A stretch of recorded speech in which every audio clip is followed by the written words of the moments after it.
সকাল সকাল ঘুম থেকে উঠে যদি নিজের মনের মতো কিছু রান্না করতে পারি তাহলে তো আহা, সারাদিনটা কি ভালো যায়। ততক্ষণে তো তোমরা বুঝেই গেছো টাইটেল আর থাম্বনেল দেখে যে আজকে আমি কী রান্না করছি সকাল সকাল। চলো সেটাই তোমাদের সাথে আজকে শেয়ার করি। আলুটা আমি আগের থেকেই কেটে রেখেছিলাম। কড়াইতে বেশ কিছুটা সর্ষের তেল নিয়েছি, তার মধ্যে দিয়ে দিলাম গোটা গরম মশলা, সেখানে দিয়েছি গোটা জিরে, গোটা লঙ্কা আর তেজপাতা। আলুটা চাইলে তোমরা আগের থেকে ভেজে রাখতে পারো, আমি একসাথেই ভেজে নিলাম। তারপরে দেখো কড়াইগুলো আমি আগের দিন রাত্রে ভিজিয়ে রেখেছিলাম, তোমরাও এইভাবে রাখতে পারো।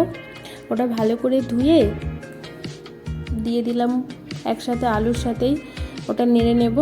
এবার দিয়ে দিলাম পরিমাণ মতো লবণ, দিয়ে দিলাম, এরপর অল্প একটু হলুদ দিয়ে দিলাম, দিয়ে অল্প নাড়তে থাকবো। এবার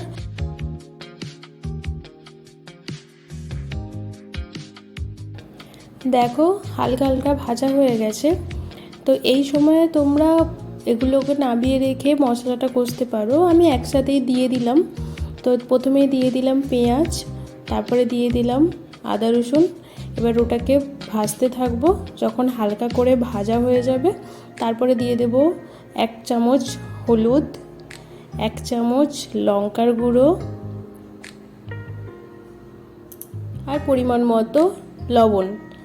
অল্প একটু জল দিয়ে ভালোভাবে মশলাটা কষিয়ে নিতে হবে। তারপর আমি দিয়ে দিলাম টমেটো। তো দেখো আমার মশলাটা কষানো হয়ে গেছে, তো আমি দিয়ে দিলাম অল্প করে জল। এরপরে আমাদেরকে 15 থেকে 20 মিনিট এটাকে রান্না হতে দিতে হবে।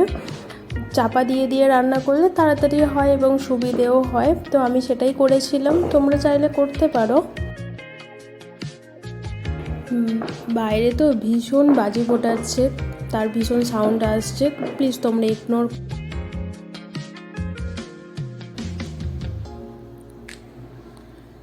দেখো জলটা শুকিয়ে গিয়ে কেমন মাখো মাখো হয়ে গেছে। তো আমাদের আজকের রেসিপি একদম রেডি।